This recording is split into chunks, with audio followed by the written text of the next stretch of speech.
Nós prosseguimos meditando no livro mais profundo da Bíblia, segundo muitos, o livro de Romanos. Estamos ainda na primeira parte, a corrupção do gênero humano, que vai do capítulo 1 até o capítulo 3, verso 20. E nós hoje prosseguimos a partir de Romanos capítulo 2, verso 8, mas para entrarmos no verso 8, precisamos recapitular a parte final da última mensagem sobre Romanos, quando vimos Romanos 2, 7, que diz: a vida eterna aos que, perseverando em fazer o bem, procuram, diga comigo, glória, honra e incorruptibilidade. Paulo vai dizer sobre aqueles que perseveram em fazer o bem. Esses recebem vida eterna. Eles praticam obras decorrentes da fé, perseveram em fazer o bem. Joseph Mayer vai dizer que isto contém o padrão, essa frase de Paulo, perseverando em fazer o bem, o princípio normativo que guia a busca pela glória. Então, a glória é buscada por meio justamente dessas obras que são a prática do bem. A palavra que Paulo utiliza aqui, traduzida por perseverando, também poderia ser traduzida por em paciência ou com paciência. A vida eterna aos que, com paciência em fazer o bem. Ou seja, o salvo é aquele que persevera pacientemente até o fim. Isso nos lembra outros trechos da Bíblia. Por exemplo, Hebreus 3,14, que diz: nós nos temos tornado participantes de Cristo, se de fato guardarmos firme até ao fim, se de fato guardarmos firme até ao fim a confiança que desde o princípio tivemos. Outro trecho da Escritura do Novo Testamento que ressalta essa perseverança, a doutrina da perseverança dos salvos, é Colossenses 1, versos 21 a 23. A vós também, que noutro tempo éreis estranhos e inimigos no entendimento pelas vossas obras más, agora, contudo, vos reconciliou no corpo da sua carne pela morte, para perante ele vos apresentar santos, irrepreensíveis e inculpáveis, se na verdade permanecerdes fundados e firmes na fé, e não vos moverdes da esperança do evangelho que tendes ouvido, o qual foi pregado a toda criatura que há debaixo do céu, e do qual eu, Paulo, estou feito ministro. Então há uma complementação. A aspiração a essa esperança que os salvos têm de sua redenção, soma-se a perseverança na prática do bem. E esses fatores jamais deveriam se separar, na verdade. A aspiração pela salvação, ela anda lado a lado com a perseverança no caminho da salvação. A perseverança na prática do bem. Com isso, nós temos dois conceitos fundamentais para podermos avançar a partir do verso 8. Obras, se não forem antecedidas e acompanhadas, evidentemente, pela fé salvadora, a prática de boas obras, se não for acompanhada e não for antecedida pela fé em Cristo, pela fé em Deus, essas obras são obras mortas. Toda e qualquer obra que despontar como uma tentativa de autossalvamento é obra que perdeu sua finalidade. As obras, repito, sem serem antecedidas e acompanhadas pela fé salvadora, são obras mortas. Contudo, de outro lado, nós temos também em Paulo o seguinte: fé sem obras, coisa que Tiago vai falar repetidamente. Fé sem obras, uma fé aparentemente em Cristo, sem obras é mera presunção religiosa. Essas coisas são duas faces de uma única moeda. A aspiração da esperança e a perseverança na prática do bem andam juntas. Esse é o nosso ponto de partida para entrarmos então no verso 8 de Romanos capítulo 2. Paulo prossegue dizendo: mas ira e indignação Em outras traduções, o inverso. Mas indignação e ira aos facciosos, ou aos que são contenciosos, e desobedecem à verdade. Em outra tradução, e desobedientes à verdade. E obedecem à injustiça. Em outra tradução, e obedientes à iniquidade. Paulo caracteriza agora como é o homem que não se salvará, ou que não será salvo. A característica primeira que Paulo apresenta aqui, do não salvo, daquele que será condenado no juízo, é esta, no plural: eles são contenciosos, ou facciosos, são de contendas, aqueles que são de contendas, diga comigo, contenciosos. Isso nos lembra Isaías capítulo 59, verso 8, quando a Escritura fala do ímpio, nos seguintes termos, dos ímpios: não conhecem o caminho da paz, não existe justiça em suas intenções e práticas, eles transformaram todo o direito em caminhos tortuosos, quem andar por eles jamais verá a paz. Essa maneira de construção paulina, aqueles que são de contendas, ou os da contenda, se assemelha a outras expressões tipicamente paulinas, como os da circuncisão, que aparece lá em Tito capítulo 1, os da fé, que aparece em Gálatas 3, aqueles que são das obras da lei, Gálatas 3 novamente, ou os da lei, quando chegarmos em Romanos 4, veremos essa expressão no verso 14. Do que Paulo está falando aqui, dos facciosos, dos contenciosos, aqueles que são contenciosos. Paulo não está falando mero e simplesmente daqueles que brigam. A continuação do verso é justamente a explicação sobre a que contenda Paulo está se referindo. Mas eu já quero antecipar. A facção, a divisão, a contenda aqui envolve uma insurreição ativa contra Deus. No dizer de Paulo, aquele que se perderá é aquele que está em revolta contra Deus. Por isso, diz Paulo, eles são aqueles que desobedecem à verdade e obedecem à injustiça. A ideia é de pessoas que têm verdadeiro compromisso em se sujeitar ao erro.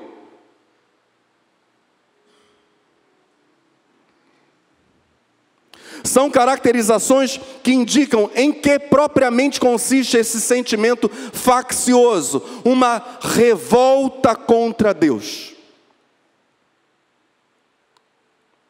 Paulo aqui, ele vai enfatizar ainda mais algo que ele já havia dito no capítulo 1, o enorme contraste entre verdade e justiça. Aqui Paulo apresenta essa ideia com uma intensidade maior. Ele se concentra no fato de que há uma desobediência ativa que acompanha a incredulidade. Incredulidade não é apenas um não saber, é um não querer saber de Deus. Paulo apresenta a coisa em termos mais cruentos, mais crus, não cruentos, mas crus. Mais intensos, ele colore com cores mais fortes que no capítulo 1 agora. Ele diz: por causa disso mesmo, resta para aquele que se obstina contra Deus, ou restam duas coisas. E ele começa o verso 8 dizendo quais são essas duas coisas. E aqui Paulo se refere propriamente ao que está no coração de Deus.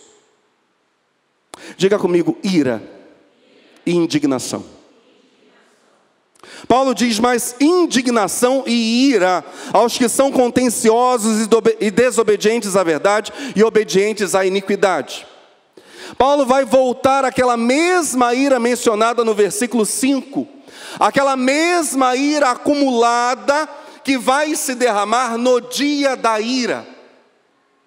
É a mesma implacável e ampla ira de Deus.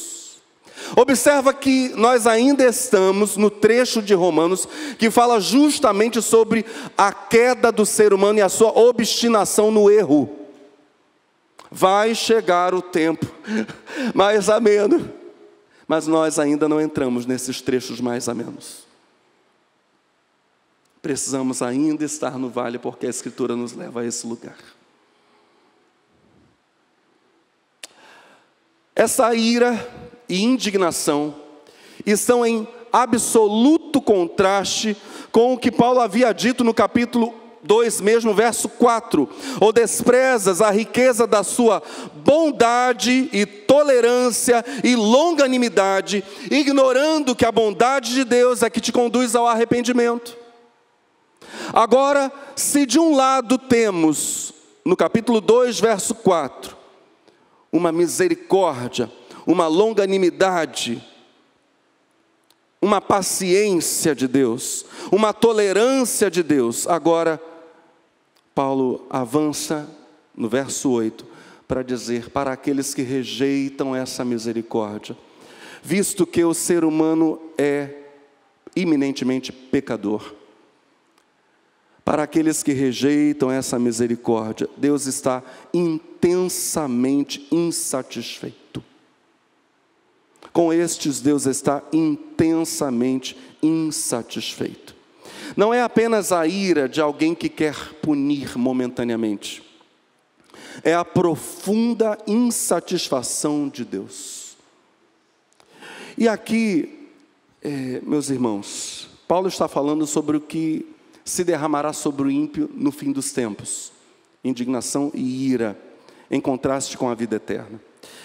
A Bíblia está apresentando para nós algo que, recentemente no MDA, eu dizia, e aqui quero dizer novamente, algo que já foi dito também aqui, mas eu quero acrescentar, ir além. Quando a gente pensa nesse conceito que Jesus tantas vezes citou, e que citou mais até que paraíso, que é o conceito do inferno. Jesus falou mais sobre inferno que sobre paraíso. Certamente por causa da extrema necessidade de os seres humanos chegarem ao lugar de arrependimento, para que não se percam. Se a gente pensa nesse conceito de inferno, o grande drama do inferno é a ausência de Deus. A grande infernalidade do inferno é a ausência de Deus, mais que qualquer outra coisa. Então, se Deus é onipresente, se Ele pode estar em qualquer lugar que Ele queira estar a uma só vez, ao mesmo tempo, Ele tem esse poder. Também é verdade que a Bíblia chama o local de juízo de trevas exteriores, o local onde a luz de Deus não penetra. Deus voluntariamente não quer e não estará naquele lugar. Mas aqui Paulo apresenta um outro dado, dizendo para nós que a eterna perdição dos ímpios é estar debaixo de um senso permanente da ira divina. Que coisa terrível.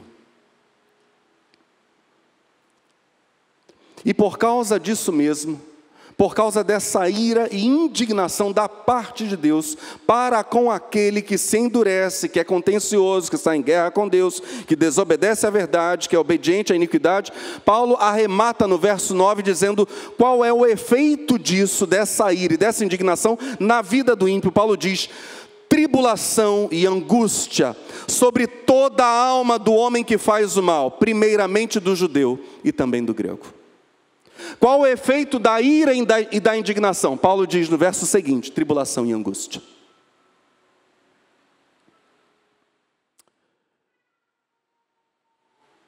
Os versos 7 e 8 precisam ser considerados juntos. Mostram as consequências da revelação do justo juízo de Deus para justos e para injustos. E os versos 9 e 10, começamos agora no verso 9, eles apresentam para nós justamente a antítese, o contrário, o espelho invertido dos versos 7 e 8. Eu quero ler para vocês então esses dois conjuntos de dois versos, versos 7 e 8, versos 9 e 10.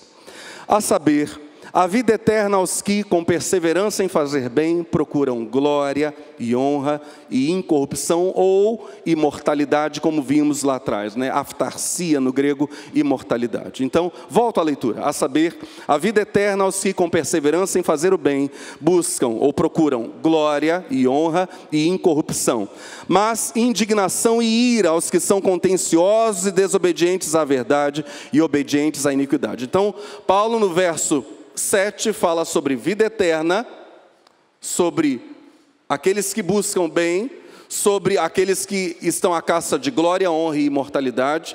No verso 8, Paulo fala sobre o negativo, sobre aqueles que são contenciosos, que estão em guerra com Deus e por isso são desobedientes à verdade e submissos, voluntariamente submissos à iniquidade. Para eles resta indignação e ira.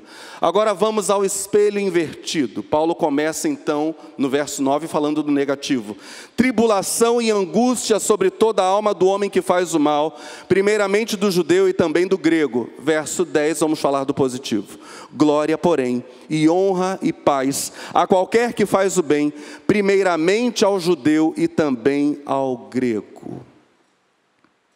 Eu disse a vocês que ira e indignação descrevem a insatisfação de Deus para com os ímpios, enquanto tribulação e angústia descrevem o efeito, a consequência dessa ira e dessa indignação, a experiência que terão os ímpios como castigo. Há uma relação íntima então entre esses versos, mas precisamos pensar na interrupção do pensamento que há no finalzinho do verso 8. Então, ainda que os versos 9 e 10 sejam um espelho invertido dos versos 7 e 8, nós precisamos prestar muita atenção no seguinte. Nos versos 8 e 9, nós temos tribulação e angústia correspondendo a ira e indignação. Tribulação e angústia que devem ser interpretadas como consequências da ira e da indignação de Deus. Sem dúvida, essa angústia em relação à tribulação expressa o mesmo tipo de intensificação que a indignação produz na ira divina. Então a ideia é exatamente a mesma. O ímpio vai sofrer tribulação, mas essa tribulação vai ser acompanhada de uma profunda angústia. Então, nós temos duas coisas sendo intensificadas aqui. Deus em sua ira indignada, e o ímpio, e aquele que fez guerra contra Deus, em sua tribulação angustiante.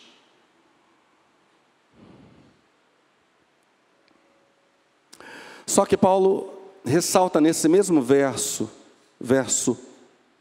8 e também no verso 9, o fato de que essa justa condenação é universal. Ninguém escapa do justo juízo de Deus.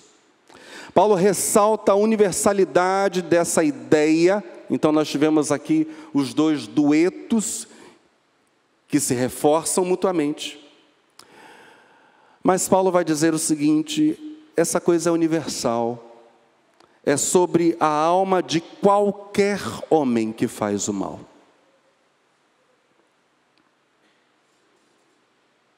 Qualquer homem. Tribulação e angústia, diz o verso 9, sobre toda a alma, ou qualquer alma, do homem que faz o mal. Primeiramente do judeu, e também do grego.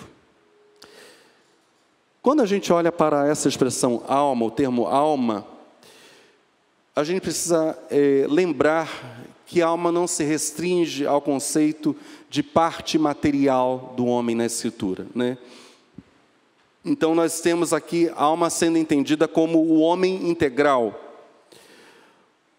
Essa mesma ideia de alma como homem integral aparece em Atos capítulo 2, verso 41 em diante. De sorte que foram batizados os que de bom grado receberam a sua palavra. E naquele dia agregaram-se quase 3.000 almas. E perseveravam na doutrina dos apóstolos, e na comunhão, e no partir do pão, e nas orações.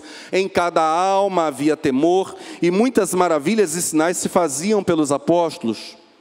Então aqui a ideia de alma, em Atos capítulo 2, de 41 a 43, é mesmo pessoa. Mesma ideia em Romanos capítulo 13, verso 1, que diz: toda alma esteja sujeita às autoridades superiores, porque não há autoridade que não venha de Deus, e as autoridades que há, as legítimas, foram ordenadas por Deus. Toda alma esteja sujeita. É claro que Paulo não está falando sobre parte material, sobre parte espiritual ou algo do tipo, mas ele está falando sobre pessoas sujeitas à autoridade. Paulo diz que toda alma estará sujeita e está sujeita ao juízo divino.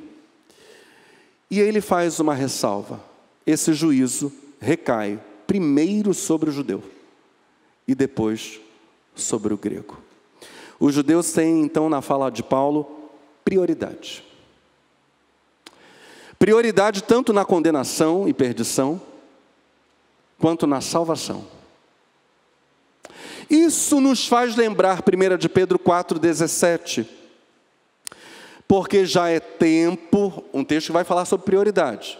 Porque já é tempo que comece o julgamento pela casa de Deus. Que comece o quê? O julgamento.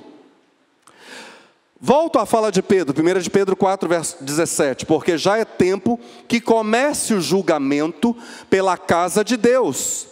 E se primeiro começa por nós, qual será o fim daqueles que são desobedientes ao Evangelho de Deus? Vamos relembrar um conceito que vimos nas primeiras mensagens de Romanos. Os judeus tiveram historicamente primazia. A eles primeiramente foi apresentado o Evangelho. Por meio deles propriamente veio o Messias, o Cristo, o Salvador do mundo. Os apóstolos eram todos judeus. A mensagem deles primeiro foi pregada em Israel. Só depois, Samaria, confins da terra. Isso sem falarmos de toda a sequência histórica de revelação de Deus a Israel no Antigo Testamento. Então, quanto ao Evangelho, anunciado desde lá, Abraão, em ti serão benditas todas as famílias da terra, pensando nós em termos de judaísmo, ou de origem do povo judeu, história do povo judeu, desde o patriarca Abraão, o Evangelho está sendo anunciado aos judeus. Quanto ao Evangelho, o judeu teve primazia, teve prioridade no tempo, mas essa prioridade no tempo, preste atenção, é necessariamente uma prioridade de relevância.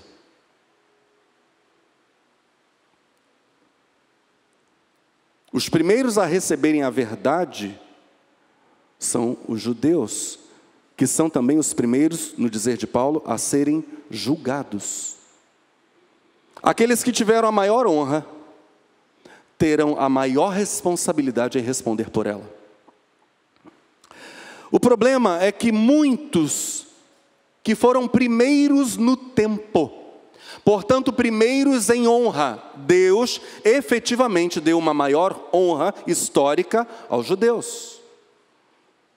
O problema, volto, é que muitos que foram primeiros no tempo, portanto na honra, por não crerem, por rejeitarem o Evangelho, se tornaram últimos na honra.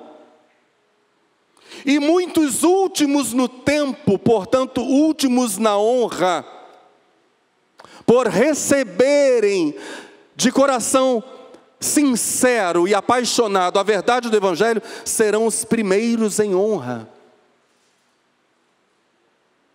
Jesus disse exatamente isso mais de uma vez. Por exemplo, Lucas capítulo 13, verso 22. Mais tarde, seguiu Jesus a percorrer muitas outras cidades e povoados, ensinando e caminhando em direção a Jerusalém. Foi quando alguém lhe indagou: Senhor, haverão de ser poucos os salvos? E ele lhes exortou: esforçai-vos por adentrar pela porta estreita. Pois eu vos asseguro que muitas pessoas procurarão entrar e não conseguirão. Quando o proprietário da casa tiver levantado e fechado a porta, e vós, do lado de fora, começardes a bater, exclamando, gritando: Senhor, abre-nos a porta! Ele, contudo, vos responderá: não vos conheço, nem sei de onde sois vós. E vós insistireis: comíamos e bebíamos, reclinados ao redor da tua mesa, e pregavas em nossas ruas. No entanto, ele vos afirmará: não vos conheço, tampouco sei de onde sois. Retirai-vos para longe de mim, vós todos os que viveis a praticar o mal. Meus irmãos, eu não estou lendo o Velho Testamento, eu estou lendo o Evangelho. Eu estou lendo palavras de Jesus de Nazaré. Tem aqui alguém mais amoroso que Jesus nesse auditório? Não, não tem. O Cristo que vai à cruz para salvar os homens está dizendo essas coisas. Retirai-vos, volto à fala dele, para longe de mim, vós todos os que viveis a praticar o mal. Ali haverá grande lamento e ranger de dentes, quando virdes Abraão, Isaque e Jacó, bem como todos os profetas no reino de Deus. Mas vós, porém, absolutamente excluídos. Pessoas virão, diz Jesus, do Oriente e do Ocidente, do Norte e do Sul, e ocuparão seus lugares à grande mesa no reino de Deus. Com toda a certeza, existem últimos que virão a ser primeiros, e primeiros que serão os últimos.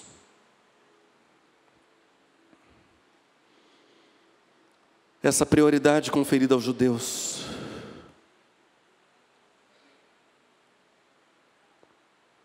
é tanto para a condenação quanto para a salvação. Aqueles que foram primeiros e que se rejeitaram a salvação serão feitos últimos. E aqueles de nós que recebemos tão depois a mensagem, se abraçarmos a salvação, mesmo tendo sido últimos, seremos os primeiros. Primeiros em honra. Aleluia.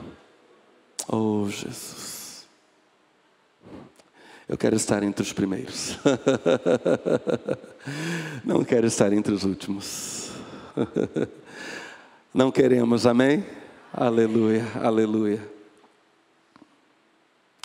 Interessante que essa fala de Paulo se opõe às presunções que os judeus nutriam.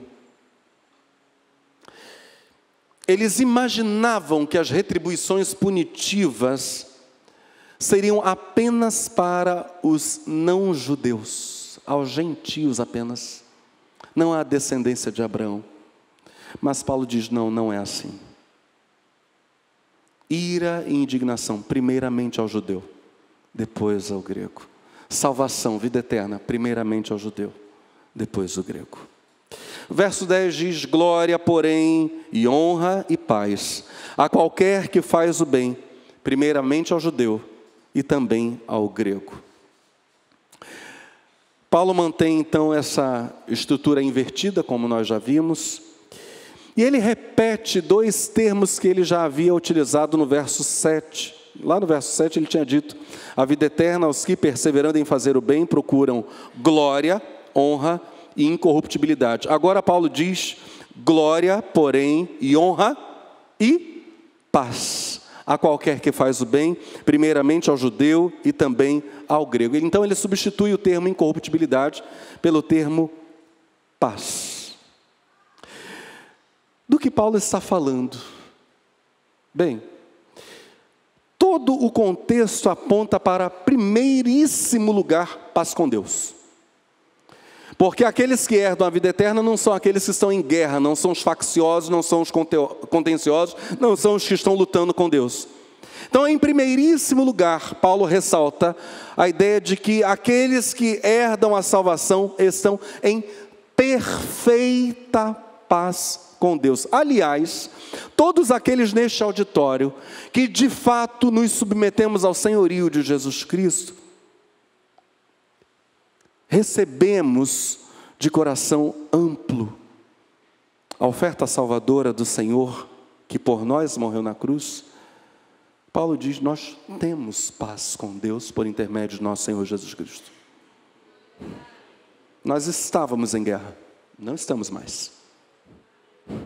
A nossa condição é a condição daqueles que estão em paz. Aleluia, aleluia. E essa paz está intimamente ligada, evidentemente, ao verso 7, a ideia de incorruptibilidade.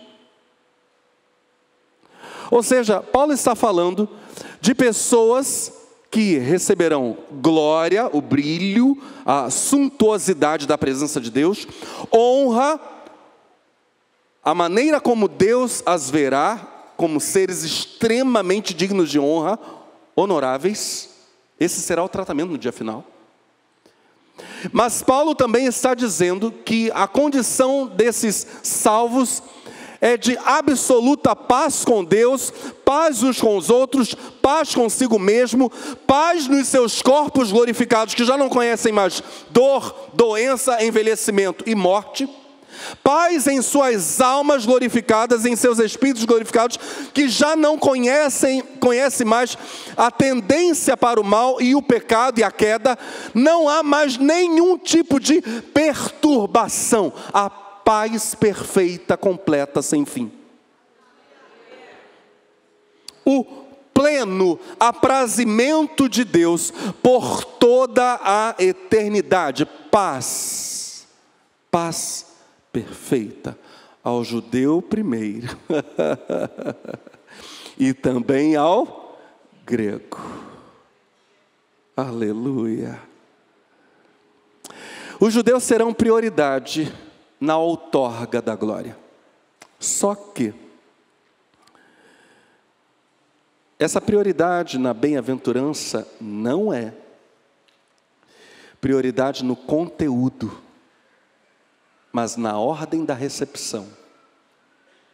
Pois o conteúdo da glória não conhece, diz Paulo, nenhuma acepção de pessoas.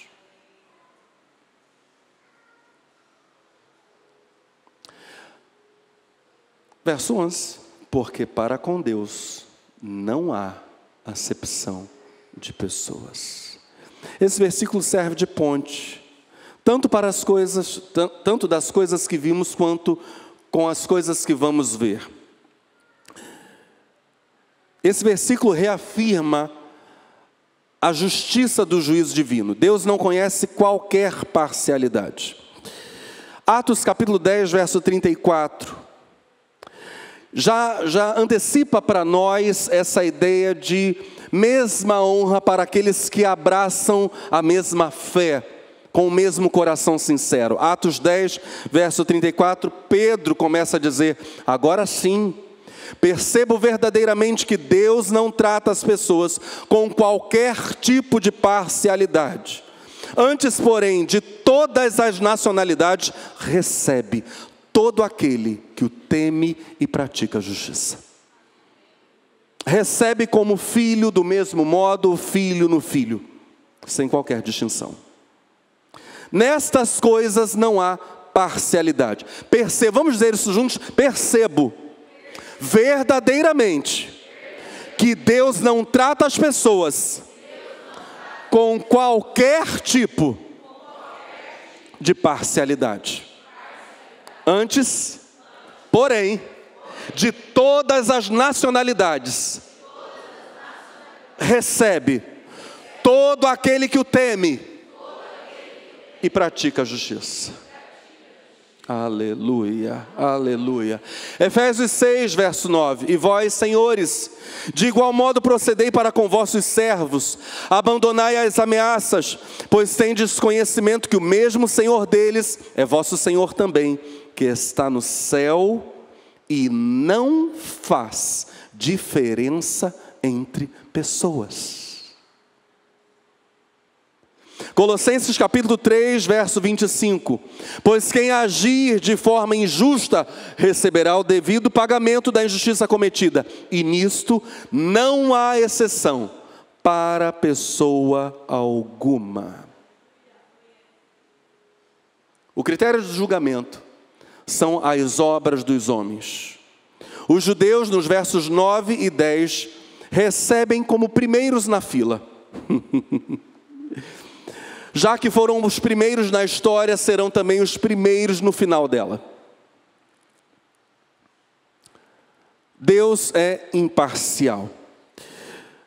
Detalhe, essa prioridade de julgamento é justamente por causa da imparcialidade de Deus. Aquele que primeiro foi honrado, primeiro será julgado. Aquele que primeiro teve contato com o Evangelho, primeiro será julgado. Isso vale tanto para a justificação quanto para a condenação. Os judeus, portanto, não estão imunes ao critério de julgamento que será aplicado a todos os homens indiscriminadamente.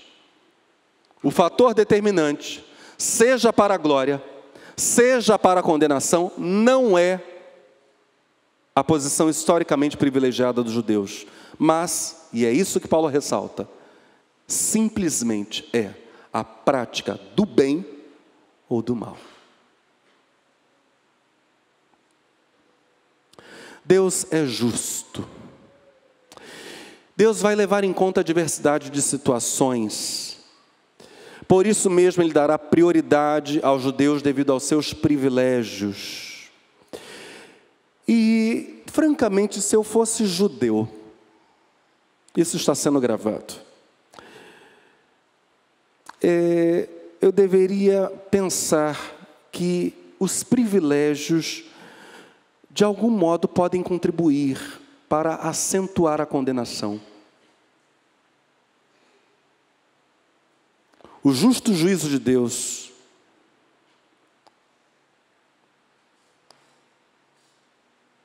vai exigir mais de quem mais recebeu.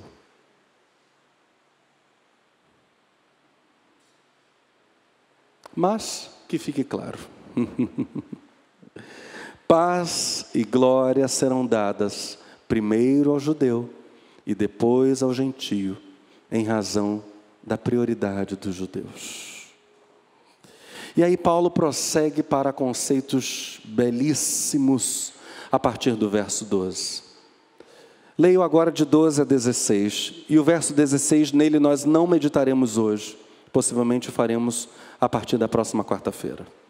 Assim, pois, diz Paulo, todos os que pecaram sem lei, também sem lei perecerão.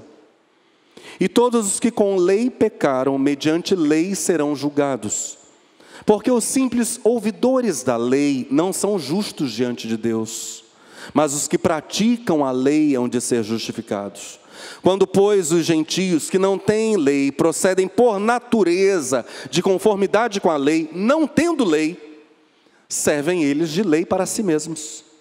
Estes mostram a norma da lei gravada no seu coração, testemunhando-lhes também a consciência e os seus pensamentos, mutuamente acusando-se ou defendendo-se, no dia em que Deus, por meio de Cristo Jesus, julgar os segredos dos homens de conformidade com o meu Evangelho.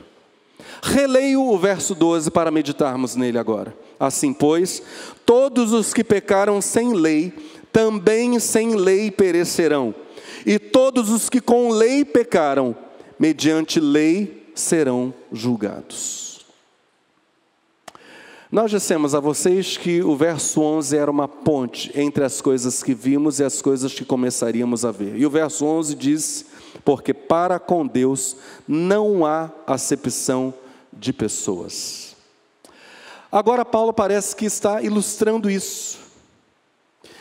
Deus, no seu juízo, trata com as pessoas de acordo com a lei que elas possuem. Olha o que Paulo está dizendo.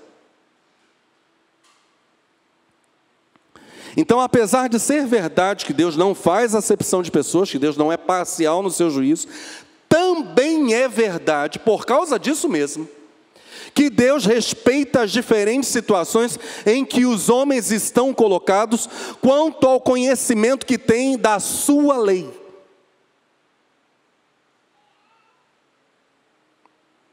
E isso implica em que o respeito de Deus para com essas diversas situações, para com essas diferenças, procede justamente da perfeição do seu julgamento. Essa equidade de Deus comprova o fato de que absolutamente Deus não faz acepção de pessoas. Agora, de que diversidade estamos falando? Paulo diz, a diversidade é dupla. De um lado nós temos aqueles que estão, aspas, sem lei. E de outro lado, nós temos aqueles que estão com lei.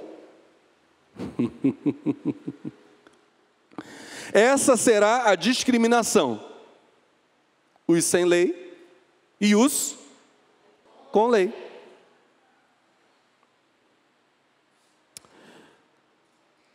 A partir de agora, Paulo vai falar só da condenação. Ele não fala mais de vida eterna. A fala dele passa a ser sobre juízo, sobre o julgamento da condenação.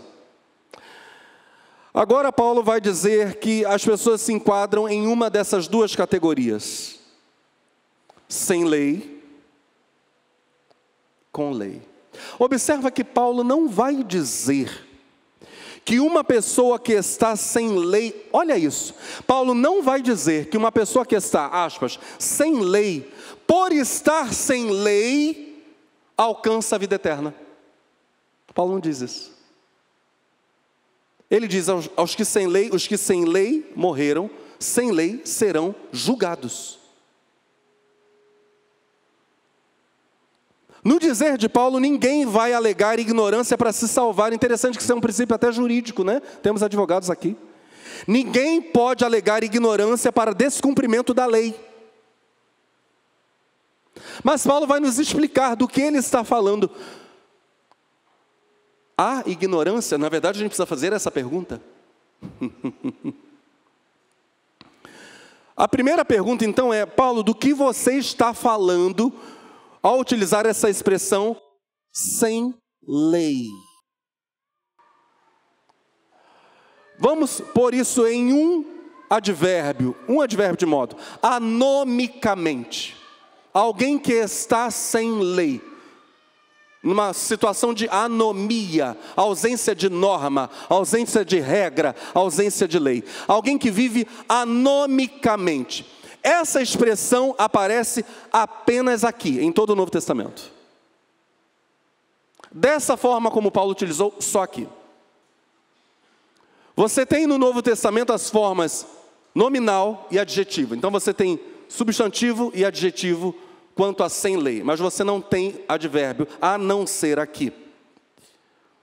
Quando Paulo utiliza a forma nominal, o sem lei, ele está falando da iniquidade, da maldade, da transgressão da lei. Isso aparece, por exemplo, em Tito 2,14, o qual se deu a si mesmo por nós, para nos remir de toda iniquidade, de toda anomia, de toda falta de lei, de toda falta de regra. Olha o que Jesus fez: o qual se deu a si mesmo por nós, para nos remir de toda iniquidade e purificar para si um povo seu, especial, zeloso de boas obras. Aleluia, aleluia mesmo, porque está falando de todos nós que fomos salvos pela fé em Jesus. Um povo seu, especial, zeloso de boas obras. A forma adjetiva significa apenas iníquo, transgressor. Aparece, por exemplo, em 2 Tessalonicenses 2,8. E então, falando do anticristo, e então será revelado o iníquo, o anomos, o sem lei, o sem regra. Interessante, olha, eu diria, meu Deus, nunca o mundo parece, particularmente o mundo ocidental, pareceu estar vendo tão de perto a manifestação do sem lei, do sem regra, do anticristo. Do anomos.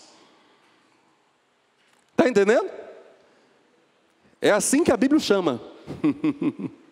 E então será revelado, leio de novo, 2 Tessalonicenses 2:8. E então será revelado o anomos, o iníquo, o sem lei, o sem regra, a quem o Senhor desfará pelo assopro da sua boca e aniquilará pelo esplendor da sua vinda.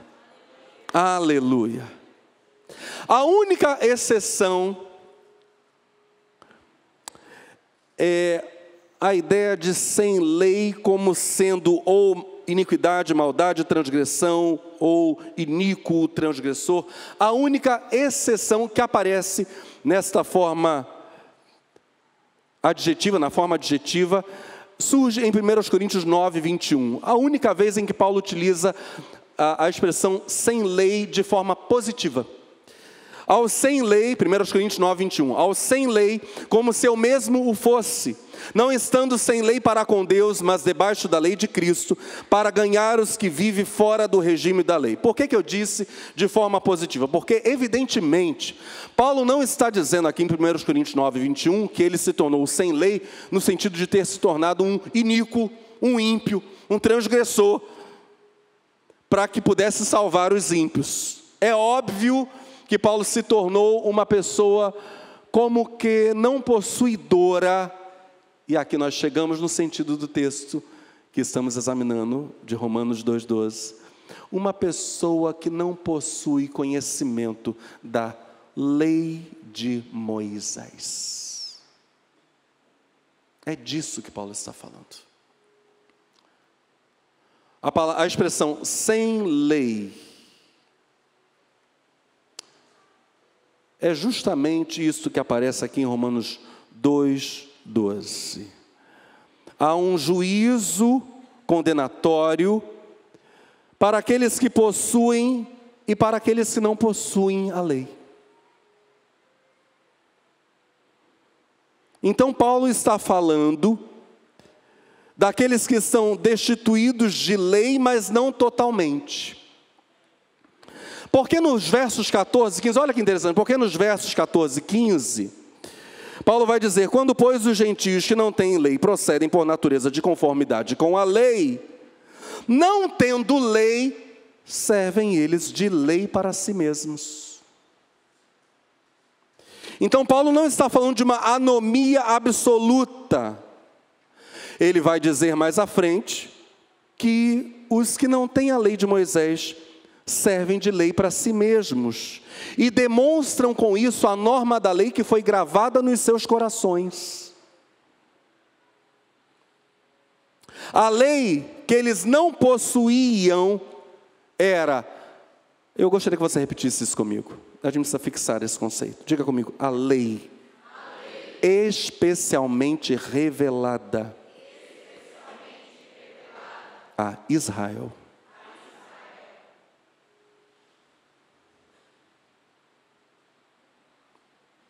Os que estavam fora da revelação especial, a lei revelada a Israel, e os que estavam dentro da revelação especial, a lei revelada a Israel.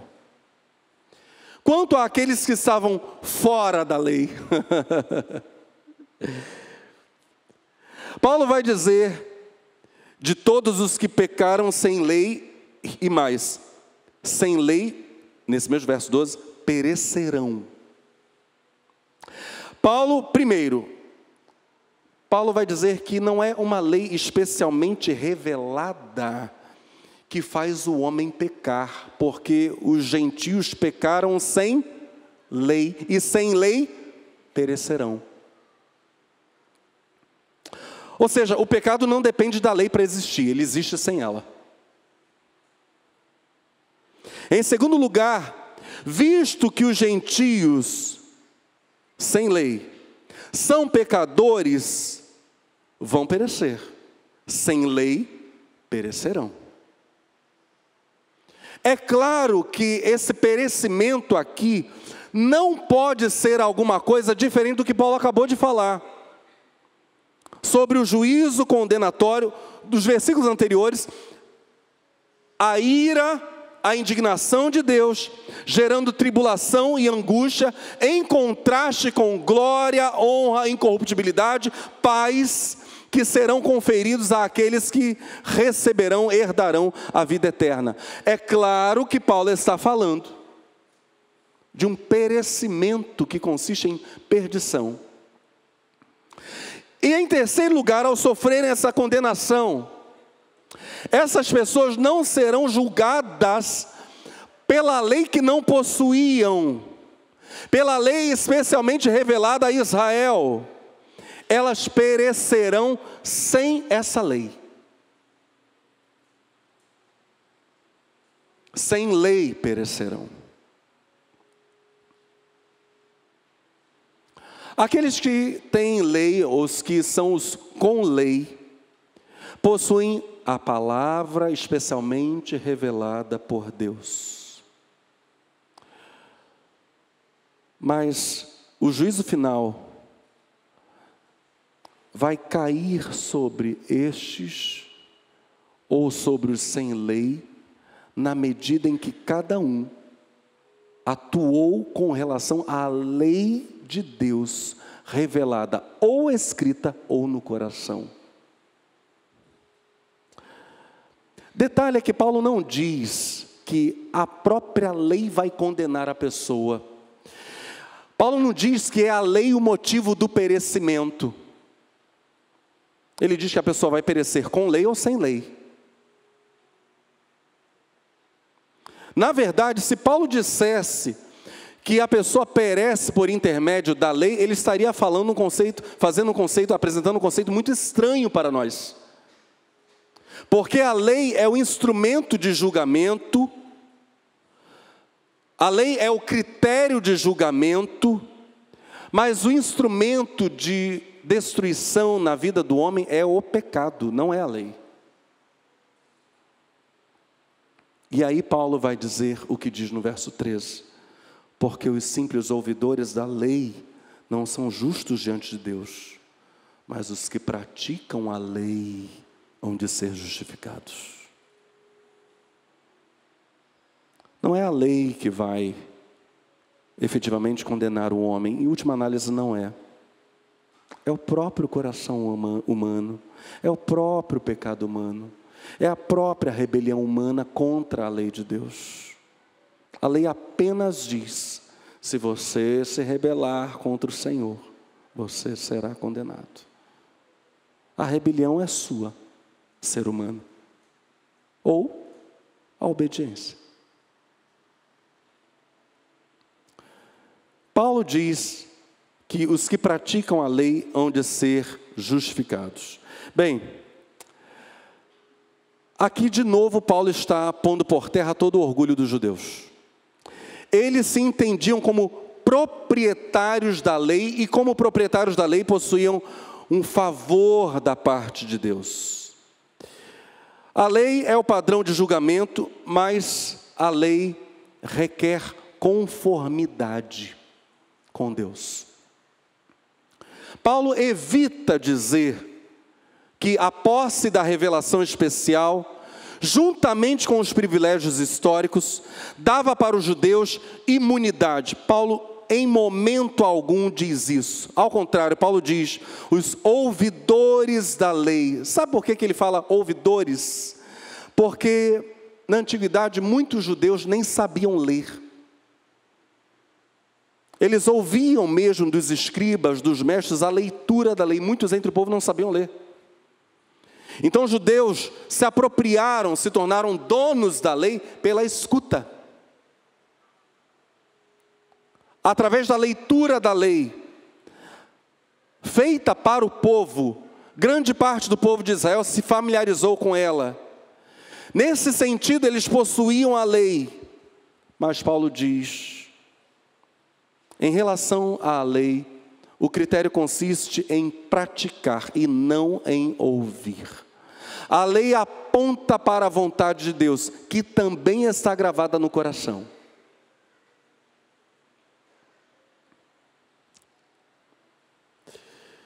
Paulo aqui fala sobre aqueles que são justificados. É a primeira vez em toda a carta que Paulo fala sobre justificação. Ainda que ele não utilize o termo aqui diretamente ligado à expressão, ou à palavra justificação, mas Paulo está efetivamente nos apresentando aqueles que são justos diante de Deus. Os justos diante de Deus são aqueles que praticam a vontade de Deus. Justificar seria esse ato por meio do qual os homens, por sua obediência a Deus, seriam reconhecidos como justos. É o ato por meio do qual os homens recebem o status de serem justos pela sua prática justa aos olhos de Deus. E aí Paulo prossegue, verso 14: quando, pois, os gentios que não têm lei procedem por natureza, de conformidade com a lei, não tendo lei, servem eles de lei para si mesmos. Aqui parece que Paulo voltou para o verso 12, porque o verso 12 ainda deixou uma pergunta para nós. O verso 12 tinha levantado a seguinte questão: se os gentios estão sem a lei, como nós poderíamos dizer que eles pecaram? Porque o verso 12 falou: assim, pois, todos os que pecaram sem lei. Como alguém que não tem a lei, dizendo que é ou não certo e errado, como alguém que não tem a lei peca? Até porque o próprio Paulo vai dizer no capítulo 4, verso 15: onde não há lei, também não há transgressão. Um ser humano só pode ser dito transgressor se há uma lei que ele infringiu. Como sem lei pecaram. E agora então Paulo dá a resposta para nós, porque essa questão tinha ficado no ar. Em relação à lei, Paulo diz que aqueles que não a possuem escrita, servem de lei para si mesmos e mostram a norma da lei gravada no seu coração. Então a lei de Deus, mediante a qual todos serão julgados, os com lei de Israel, ou sem a lei de Israel, os com a lei de Moisés, ou sem a lei de Moisés. Então, à luz da lei de Deus, pesa sobre os seres humanos, de igual modo, a necessidade da obediência. Todos podem ser feitos transgressores da lei de Deus, e todos podem cair em pecado. Mesmo aqueles que estão sem lei, noutro sentido, estão com lei e estão debaixo da lei. Certamente havia alguns gentios que, como judeus, conheciam a lei de Moisés. Então eles não se incluíam nessa categoria dos sem lei, dos gentios sem lei. Mas a preocupação de Paulo aqui é dizer para nós que Deus gravou algo, e esse é um conceito fundamental agora. Deus gravou algo em nós. Porque Paulo vai dizer: quando, pois, os gentios que não têm lei procedem, diga comigo, por natureza. Procedem por natureza, de conformidade com a lei. O que é isso? Por natureza? Do que Paulo está falando? Bem, ele está falando de algo que não deriva de nada externo. Não há nenhuma fonte externa aqui que está movendo esse gentio, essa pessoa sem a lei de Moisés, a cumprir a lei de Deus. Paulo está falando para nós de algo que é constituinte do ser humano, que é intrínseco, que é natural. Aquilo que é feito por natureza, que é realizado por propensão natural, por impulso espontâneo, que não depende de nenhuma força alheia ao ser humano. Coisas feitas por natureza, que são coisas de conformidade com a lei. Olha isso. Paulo não está dizendo que os gentios são cumpridores da lei. Paulo não está dizendo que eles praticam a lei. Aliás, ele teve muito cuidado em não usar essas expressões generalizantes.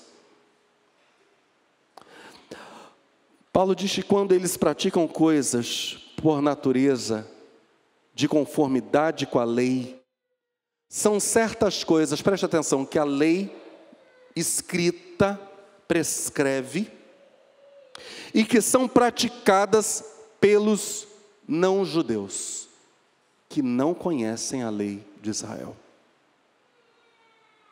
Exemplo: afetos filiais, afetos naturais, ter uma profissão e trabalhar dignamente em vez de viver roubando, cuidar dos pobres, cuidar dos enfermos, um sem número de virtudes naturais que são exigidas na lei de Moisés. Paulo diz, ao fazerem essas coisas por natureza, os gentios servem de lei para si mesmos. Paulo não está dizendo, como alguém poderia afirmar hoje, que o ser humano é a lei para si mesmo. Não é isso que Paulo está dizendo, vulgarmente, né? Paulo está dizendo que os gentios, por causa daquilo que lhes foi implantado na natureza, se deparam com a própria lei de Deus. Eles revelam, e aqui está se falando de nós, né? Porque nós somos não judeus. Eles revelam para si mesmos a lei de Deus. Glória a Deus, hoje nós temos Bíblia, mas mesmo se não a possuíssemos, nossos juízos de valor revelariam a lei de Deus gravada em nosso coração. Olha o que Paulo está dizendo aqui. As próprias pessoas servem de instrumento de revelação.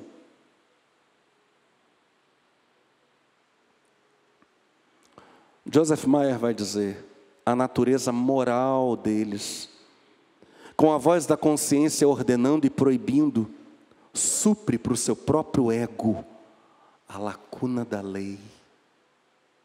A lacuna da lei revelada que os judeus possuíam. A natureza moral supre a lacuna da lei. Por causa disso mesmo, quanto àqueles que não tenham ou não tinham a lei especialmente revelada, a lei escrita, 3 verdades nós precisamos considerar. Primeiro, a lei de Deus os confronta, fica registrada em suas consciências, por causa daquilo que os constitui naturalmente. Em segundo lugar, os que não possuem a lei escrita, praticam coisas, portanto, que são prescritas por essa lei. E em terceiro lugar, eles não fazem isso por uma compulsão externa, mas por um impulso natural. Paulo prossegue, verso 15. Estes mostram a norma da lei gravada no seu coração, testemunhando-lhes também a consciência e os seus pensamentos, mutuamente acusando-se ou defendendo-se. Esse é o último verso. Estes mostram a norma da lei, diga comigo, gravada no seu coração.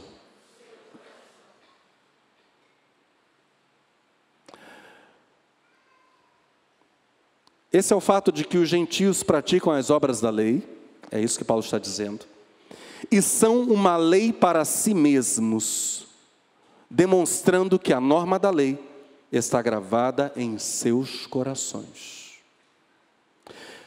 Consideremos algumas coisas. Primeiro,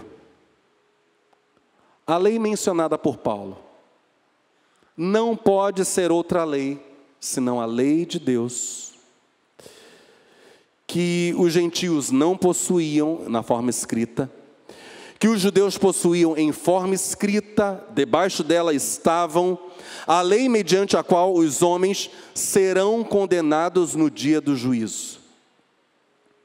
Então, veja bem, se os gentios que não têm a lei escrita se tornam lei para si mesmos por causa da norma da lei gravada nos seus corações, e serão igualmente julgados, assim como os judeus que possuem a lei escrita, nós temos um conceito fundamental. Todos, no último dia, serão julgados pela mesma lei.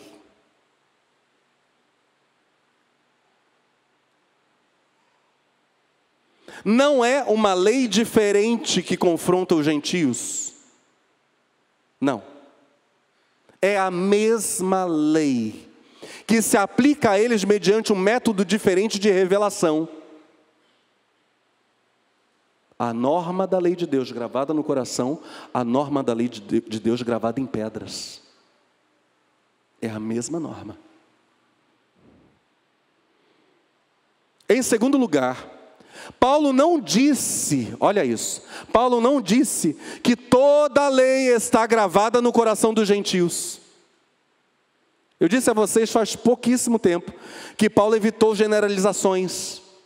Ele não falou isso. Isso seria algo extraordinário. Se toda a lei estivesse gravada no coração, Paulo já não estaria mais falando de ímpios. Há uma norma escrita no coração e há um cumprimento de lei a partir desta norma, mas aqueles que foram salvos têm uma experiência transcendente muito superior ainda a esta, muito superior à dos gentios incrédulos. Aqueles que foram salvos tiveram gravada integralmente a lei do Espírito nos seus corações. Para os salvos há algo maior. Estamos juntos no pensamento? Paulo não falou que aqueles que vão ser condenados por causa da lei que está gravada nos seus corações, Paulo em nenhum momento diz que eles possuem a integralidade da lei gravada no coração. Isso está reservado aos salvos. Em terceiro lugar, o fato de que essas coisas estão escritas no coração aponta, de novo, aquilo que é por natureza. Prescrições da lei que estão inscritas, que estão gravadas no mais profundo do coração e determinam o ser moral e espiritual dos gentios. Paulo não está falando agora dos judeus, dos gentios. Em quarto lugar, o fato de que elas estão escritas no coração é justamente um paralelo, ou gravadas com a expressão lá das tábuas da lei, escritas em pedra, a lei escrita em pedra. Então há um contraste no modo como os judeus possuíam a lei e as suas prescrições, e a maneira pela qual essas prescrições são aplicadas aos gentios, que não possuem a revelação especial da lei. E Paulo finaliza essa sequência, esse verso 15, dizendo algo muito interessante.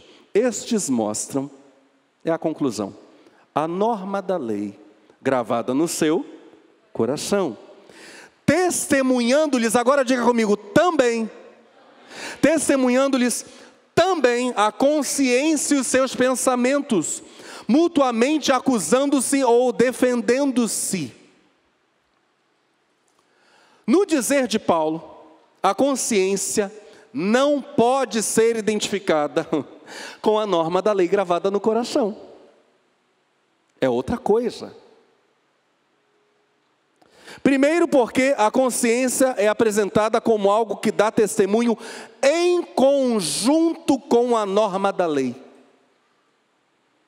Então há duas testemunhas, para condenar ou para inocentar o ser humano. A norma da lei é a consciência também. Paulo apresenta a consciência como uma função, em segundo lugar. Ela funciona no campo da discriminação e do julgamento moral. E a pessoa agora é encarada justamente por sua consciência moral. A norma da lei escrita no coração é algo gerado em nossa natureza.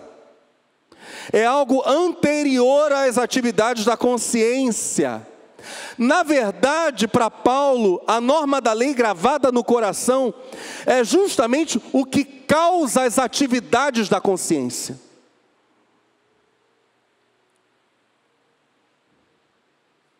Então, o que temos? Os atos, os juízos feitos pela consciência dão testemunho de algo antecedente. E o que é esse algo antecedente? A norma da lei gravada no coração. Isto é um elemento fundante do ser humano. Estamos juntos? Há algo lá no profundo, anterior até à consciência. Nossos atos conscientes, nossos atos morais, recebem a influência dessa coisa que está lá. Que coisa é?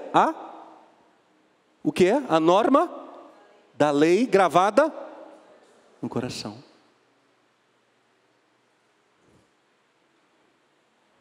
Oh Deus, que ouçamos continuamente essa doce voz. Aleluia, aleluia. E aí Paulo finaliza aí os seus pensamentos mutuamente, acusando-se ou defendendo-se. Essa é uma prova, mais uma, né? De que a norma da lei foi escrita no coração. Reprovações, aprovações, acusações, desculpas, de nós para conosco mesmos, de nós acerca de outros, atividades que evidenciam o simples fato de que o homem é um ser moral.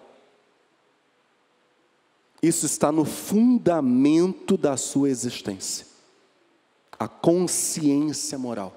Nós somos, eu diria, indestrutivelmente morais. Essa é uma questão indestrutível. A natureza moral, que é a própria base lógica, e aqui eu estou falando dessa lei gravada no coração, é a própria base lógica da nossa consciência. Quando Paulo fala mutuamente, acusando-se ou defendendo-se, ele está falando de pensamentos das pessoas em diálogo umas com as outras. Ele está falando em debates das pessoas. E eu olho para esse texto e imagino que Paulo tenha em mente os debates morais dos antigos filósofos, dos gregos. Paulo está falando dos debates internos do ser humano. Há em nós um elemento fundante que aponta para a nossa imagem e semelhança com Deus. Uma voz que não pode ser silenciada.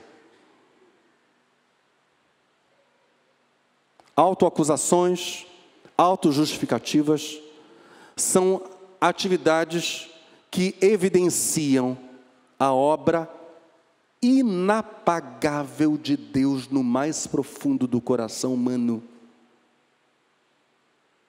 Por isso,